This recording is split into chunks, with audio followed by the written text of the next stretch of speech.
Hello everyone, this is UPSC main series. So we are going to do a new topic that is known as a reasonable restriction. तो मैंने आपको पहले ही बताया था mains का नाम होता है लफड़ा. जहाँ पे अगर लफड़ा हो गया वहाँ मेंस के क्वेश्चंस पूछे जाएंगे. तो हम फंडामेंटल राइट्स पढ़ रहे हैं जिसमें article 19 we are going to cover, जिसमें एक लफड़ा ये है कि ठीक है आपको फ्रीडम तो अधिकार तो मिला है हर चीज़ों का, लेकिन कहीं ना कहीं आपको कंप्लीट अधिकार नहीं है. अगर आप कुछ गलत करेंगे तो आप पे रिस्ट्रिक्शंस भी लग सकती है. तो चलो बैकग्राउंड देखते हैं. तो रीजनेबल रिस्ट्रिक्शंस जो है आपको आर्टिकल 19 में आज़ादी भी मिली, आपको फ्रीडम भी मिला है, और फिर साथ ही साथ आपको रीजनेबल रिस्ट्रिक्शन भी इसी आर्टिकल में मेंशन है. तो आपको आर्टिकल 19 में कितनी फ्रीडम मिली है? 6 फ्रीडम मिला है. स्पीच, असेंबली, एसोसिएशन, मूवमेंट, ठीक है, रेसिडेंस एंड प्रोफेशन. ये आपको 6 मिले हैं. ठीक है, नेक्स्ट आते हैं कि ये क्यों आया, रीजनेबल रिस्ट्रिक्शंस लाया क्यों गया. One can not take away someone else right. इसका मतलब होता है कि किसी को अनलिमिटेड फ्रीडम नहीं दे सकते हो. ठीक है, कि अगर फॉर एग्जांपल अगर मैं अपनी स्पीच में कुछ किसी की बेइज्जती कर दूँ तो या किसी प्रॉपर्टी का मैं नुकसान कर दूँ तो वो फ्रीडम एब्सोल्यूट नहीं होगा. ठीक है, इसीलिए कहा गया कि जो मतलब फॉर एग्जांपल इसीलिए कहा गया कि हमारा फंडामेंटल राइट जो है वो एब्सोल्यूट नहीं है, सिर्फ क्वालिफाइड है. ये हमारा फंडामेंटल राइट्स का फ्यूचर है. तो one can not take away someone else. कोई किसी का अधिकार नहीं ले सकता, कोई किसी की बेइज्जती नहीं कर सकता. अगर फ्रीडम ऑफ स्पीच है तो इसका ये मतलब नहीं कि तुम किसी को डिफेम करो. सो इसीलिए रिस्ट्रिक्शंस लाई गई है. दूसरी चीज़ इसलिए लाई गई है to save society from disorder and make it function systematically. ठीक है, तो इस लाइन में आपको क्या कौन सा लाइन इंपॉर्टेंट है? डिसऑर्डर इंपॉर्टेंट है और फंक्शन सिस्टमेटिकली. समाज में अगर सब कुछ बोलने या करने की छूट दे दी तो अनार्की भंग हो जाएगा. अगर हम फॉर एग्जाम्पल आप ही बोलिए, अगर आपको कुछ भी बोलने का अधिकार दे दिया जाएगा तो आप तो किसी को भी गाली दे देंगे, तो आप किसी ना किसी की तो बेइज्जती कर देंगे. ठीक है, देश के ख़िलाफ़ कुछ बोल देंगे. इसीलिए ये चीज़ रिस्ट्रिक्शंस लाई गई है कि कहीं ना कहीं कि ठीक है आपको उतना अधिकार मिले ताकि जो माहौल है वो क्या बना रहे, पीसफुल एंड प्रोग्रेसिव माहौल बना रहे. नेक्स्ट, अब ये हमने लिया कहाँ से, ये आया कहाँ से? तो सबसे पहले एक केस था. केस का नाम था स्टेट ऑफ मद्रास वर्सेस वी.जी. रो. 1952 में ये केस आया था. ये इसमें सबसे पहले रीजनेबल रिस्ट्रिक्शन की पहली मेजर किस में दी गई थी? इसी केस में दी गई थी. एक केस आता है हरिदास वर्सेस उषा रानी बानिक केस 2007 में. इसमें बोला गया कि रीजनेबल रिस्ट्रिक्शन जो है वो आइडेंटिकल है. किससे आइडेंटिकल है? अमेरिकन फ्रेजोलॉजी से. ठीक है, अमेरिका का जो फ्रेजोलॉजी है उससे क्या है, काफ़ी ज़्यादा सिमिलर है हमारा reasonable restriction. Physiology of innate and reasonable tendency. Innate और रीजनेबल टेंडेंसी का मतलब आपको पता ही है कि कोर्ट ये नहीं देखता है कि एक्चुअल वायलेंस हुआ है या नहीं है, वो बस देखता है कि उस स्टेटमेंट की टेंडेंसी क्या, मतलब जो तुम बोल रहे हो या तो तुम कर रहे हो उसका प्रभाव क्या, उसका रिपरकर्शन क्या आएगा. ठीक है, फॉर एग्जांपल मान लो कि मैं एक नेता हूँ. ठीक है, और मैं नहीं बोल रही हूँ, बस नॉर्मल. कल कोई एक नेता ने बोला कि कल 5 बजे एक पुलिस स्टेशन को जला दो. तो उसका टेंडेंसी क्या है, उसका इन्नेट टेंडेंसी क्या है? उसकी इन्नेट टेंडेंसी ये है वायलेंस फैलाना. इसलिए इस पर रिस्ट्रिक्शंस लगती है चाहे पुलिस स्टेशन जले या ना जले. ठीक है, तो वही मोटा मोटी कहने का मतलब ये है कि हम ये नहीं देखते हैं कि वो चीज़ एक्चुअल में हो रहा है या नहीं हो रहा. अगर उसकी टेंडेंसी ख़राब है पहले से ही, उसकी बातों में ही, तो हम रिस्ट्रिक्शंस लगा देते हैं. अब आते हैं रीजनेबल रिस्ट्रिक्शन इन कॉन्स्टिट्यूशन में रीजनेबल रिस्ट्रिक्शन कहाँ कहाँ मेंशन है और क्या क्या मेंशन है. सबसे पहले आते हैं आपको आर्टिकल 19 क्लॉज 2. आर्टिकल 19 क्लॉज 2 क्या बोलता है? Freedom of speech.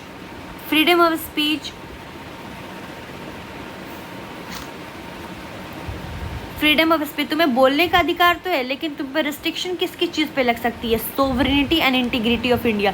देश की एकता और उसके खिलाफ अगर तुम बोलोगे, जैसे कश्मीर को अलग करने की बात, ठीक है, इस तरीके की बात अगर तुम करोगे तो तुम पे क्या हो जाएगा? तुम पे रिस्ट्रिक्शन लग जाएगी. ये ऐड कब हुआ था? सोवरेनिटी इंटीग्रिटी ऐड हुआ था 16th कॉन्स्टिट्यूशनल अमेंडमेंट एक्ट 1963 में ये चीज़ ऐड हुआ था।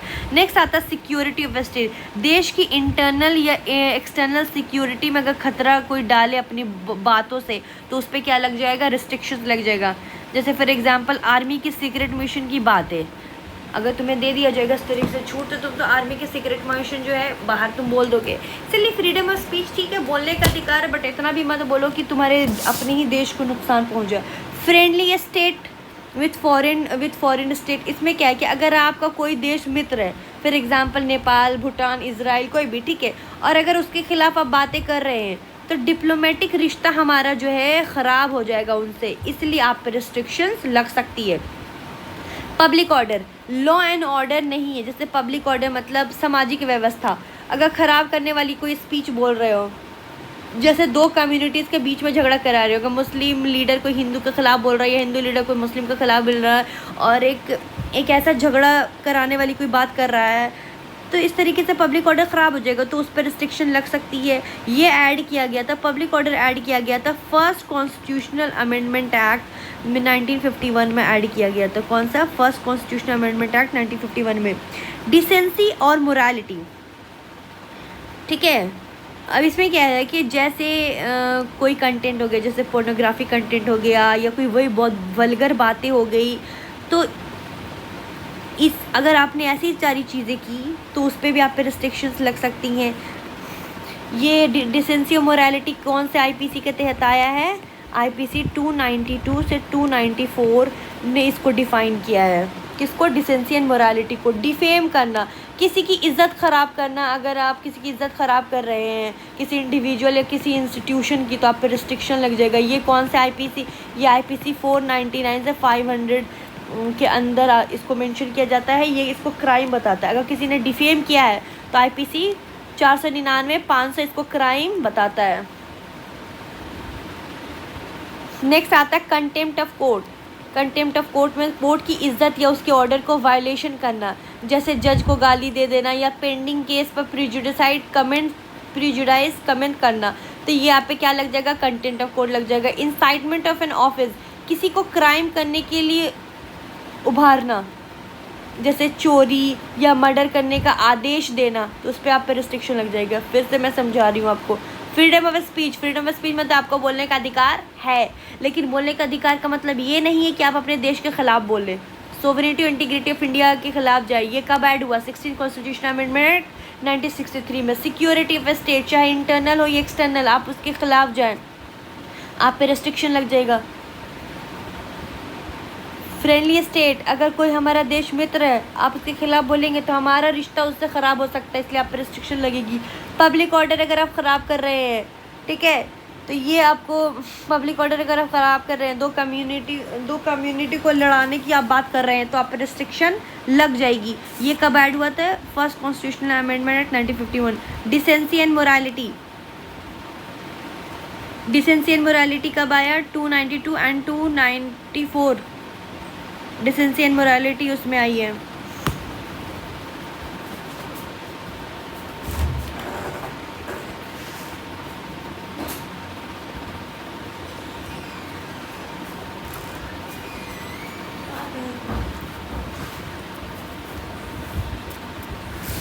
डिसेंसी एंड मोरालिटी के सेक्शन में मेंशन है आईपीसी 292 से 294 में, ठीक है। डिफेम, किसी की बेइज्जती करना, ये किस आर्टिकल में मेंशन है?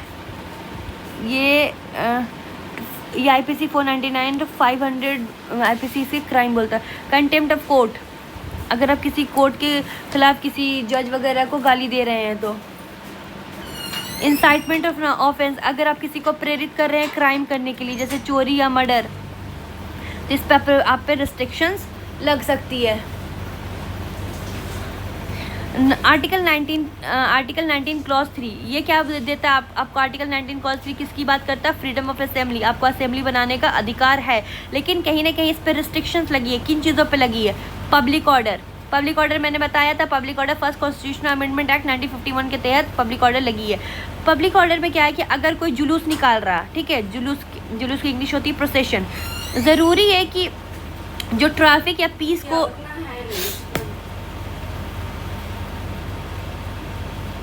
अगर कोई जुलूस निकाल रहा है और अगर रोड पे ट्रैफिक है या कुछ है, अगर उसको ख़राब कर रहा है तो आप पे रिस्ट्रिक्शंस लग सकती है। आपकी असेंबली को हम मतलब रद्द किया जा सकता है। Sovereignty and integrity of India, अगर कोई असेंबली देश के विरोध नारे लगा रही है, जैसे एग्जाम्पल खालिस्तान, तो आप पे रिस्ट्रिक्शंस लग सकती है।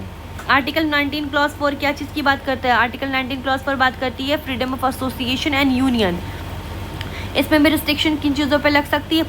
पब्लिक ऑर्डर, अगर कोई गैंग या माफिया में एसोसिएशन मतलब ग्रुप जो बने, जो सोसाइटी में दंगा कराए या बैन कराए या स्ट्राइक कराए, तो उस पर क्या लग सकती है? रिस्ट्रिक्शंस लग सकती है। मोरालिटी, अगर कोई एसोसिएशन प्रोस्टिट्यूशंस या इमोरल ट्रेड के लिए बने, अगर कोई एसोसिएशन, मैं फिर से रिपीट करती हूँ, अगर कोई एसोसिएशन प्रोस्टिट्यूशंस या इमोरल ट्रेड के लिए बनता है तो उस पर बैन लग सकती है, उस पर रिस्ट्रिक्शंस लग सकती है। Sovereignty and integrity of India, अगर कोई एसोसिएशन देश के खिलाफ के लिए बन रही है तो उस पर रिस्ट्रिक्शंस लग सकती है।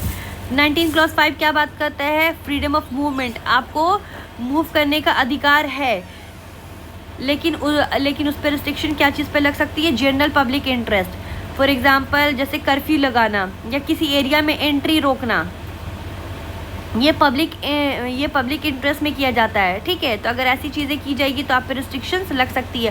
प्रोटेक्शन ऑफ शेड्यूल ट्राइब के एरिया में अगर कोई आउटसाइडर घुस जा रहा है, ठीक है, उनकी कल्चर, उनके लैंड राइट सेफ नहीं है, तो वहाँ पर रिस्ट्रिक्शंस लग सकती है।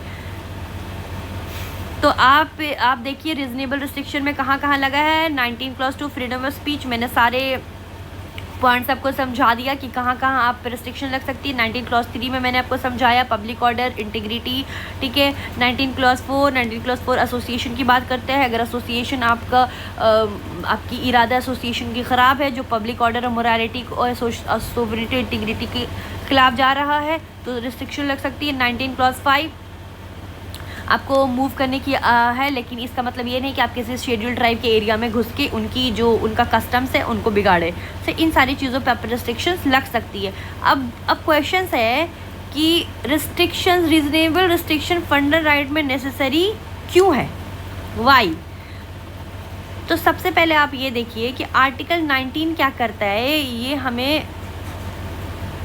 आर्टिकल 19 हमें सिर्फ फ्रीडम नहीं देता, बल्कि ये हमें प्रमोट करता है, ठीक है। तो सबसे पहले देखिए intellectual self expression. Intellectual self expression में क्या होता है कि लोग अपने व्यूज़ रखेंगे तो नया आइडिया आएगा, जैसे साइंटिस्ट और राइटर।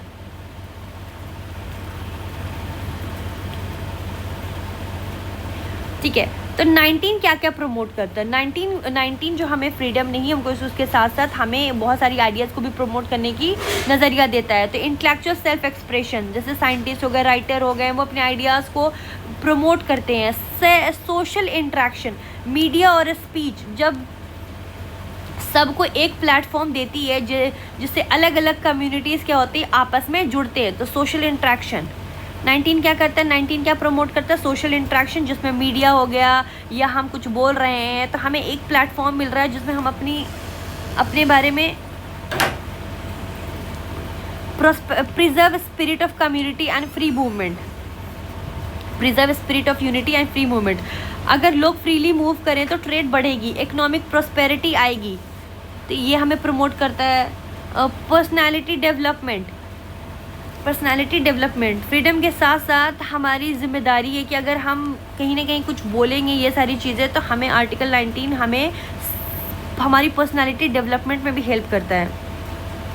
तो ये आर्टिकल 19 की वो सारी चीज़ें हैं जो हमारे लिए प्रमोट कर रही है।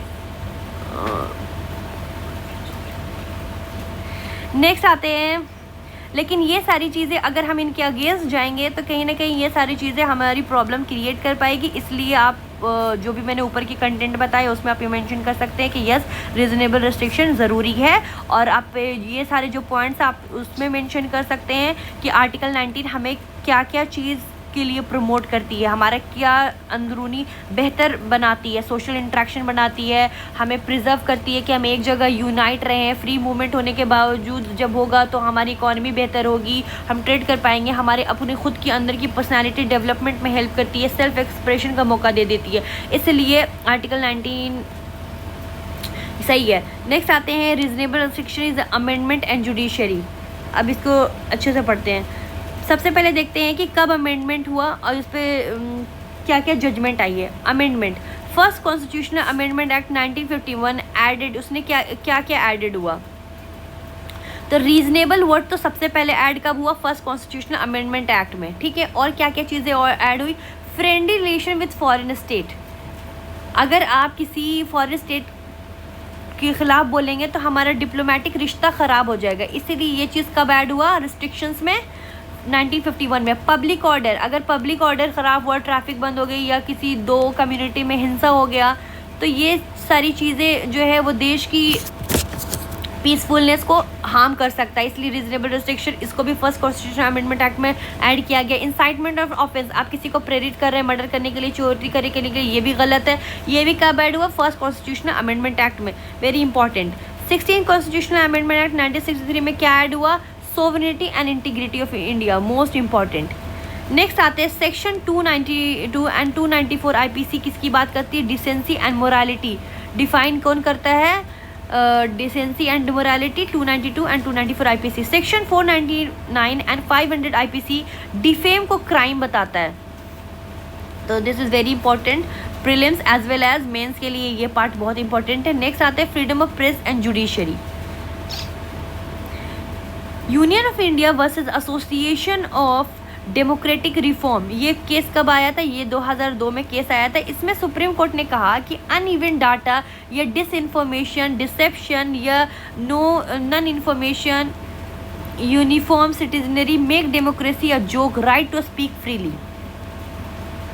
इसमें बोला गया है कि जैसे कि अगर इन्फॉर्मेशन नहीं मिलेगा तो सिटीजन इन्फॉर्म नहीं हो पाएगा और डेमोक्रेसी ट्रू नहीं बन सकती हमारी, तो ये कहीं ना कहीं ये एक डेमोक्रेसी का जोक बन जाएगा। अगर हमें बोलने का अधिकार नहीं मिलेगा, हमें इन्फॉर्मेशन नहीं मिलेगा, हमारे पास प्रॉपर डाटा नहीं आएगी, तो ये कहीं ना कहीं डेमोक्रेसी का एक मजाक है। इसीलिए हमें बोलने का अधिकार मिला है किस जजमेंट के थ्रू, तो union of India versus association of democracy reform, इसे बोला गया राइट टू स्पीक, बोलने का आपको पूरा अधिकार है। एक केस था रमेश थापर वर्सेस मद्रास, इस केस में क्या बोला गया, freedom of press is a part of free speech and expression. इन्हें क्या बोला कि इंटीग्रल पार्ट है किसका, फ्री स्पीच और एक्सप्रेशन का, कौन, फ्रीडम ऑफ प्रेस। इसे बोला है कि जैसे मैगजीन जैसे फॉर एग्जांपल ये किस आर्टिकल में आता है, ये आर्टिकल 19 क्लॉज 1A में आता है। तो क्या हुआ था कि मद्रास की गवर्नमेंट ने मालाबार मैगजीन को बैन कर दिया था, मद्रास की गवर्नमेंट ने मालाबार मैगजीन को बैन कर दिया गया था, तो सुप्रीम कोर्ट ने स्ट्राइक कर दिया, क्योंकि बैन सिर्फ पब्लिक ऑर्डर के लिए तब वैलिड है जब डायरेक्ट इंसाइटमेंट हो, ठीक है, यहाँ सिर्फ क्रिटिसिज्म थी, इसलिए बैन करना इनवैलिड माना गया। तो बोला गया कि कहीं ना कहीं प्रेस जो है, प्रेस भी स्पीच कर सकती है, प्रेस भी अपना एक्सप्रेशन दे सकती है। Indian Express versus Union of India, press play important role in democratic machinery. Supreme court ने कहा कि प्रेस जो है डेमोक्रेसी का वॉच डॉग है। वॉच डॉग आप एग्जाम में ये टर्म लिख सकते हैं, मशीनरी भी यूज़ कर सकते हैं, वॉच डॉग भी यूज़ कर सकते हैं, आपको वैल्यू एडिशन के लिए सही है। गवर्नमेंट प्रेस पर आर्बिट्रेरी टैक्सेस या कस्टम ड्यूटी नहीं लगा सकती। सुप्रीम कोर्ट क्या बोली कि सरकार जो है कस्टम ड्यूटी या आर्बिट्रेरी टैक्सेस नहीं लगा सकती न्यूज़पेपर पे या मीडिया पे। प्रेस का रोल है कि सरकारी काम को अच्छे से देखे और सिटीजन तक ये सारी चीज़ें पहुँचा सकें। Social media and freedom of expression, Anuradha basin versus Union of India एक केस आया था, चैलेंज इंटरनेट शटडाउन इन कश्मीर। कश्मीर में जो इंटरनेट बंद हुआ था उस पर ये केस ने चैलेंज किया था। इसमें बोला गया कि freedom to access the internet is a fundamental right. हमारे आर्टिकल 21 में एक और चीज़ मेंशन कर दी गई कि freedom to access the internet का एक्सेस भी मिलना किस आर्टिकल में आता है, सॉरी ये हमारा फंडामेंटल राइट्स बन गया है। रीजनेबल रिस्ट्रिक्शन चैलेंज क्यों हुआ है, ऑन ग्राउंड ऑफ अनजस्ट, अगर बेमतलब का आप रीजनेबल रिस्ट्रिक्शन लगाएंगे आर्बिट्री मनमानी करेंगे, अनरीजनेबल कोई रीज़न नहीं देंगे, पावर का अपने मिसयूज़ करेंगे, ये जुडिशियली स्क्रूटनी होगा। तो ये सारे आप चैलेंजेस मेंशन कर सकते हैं रीजनेबल रिस्ट्रिक्शन में। So we have done with this topic, we will do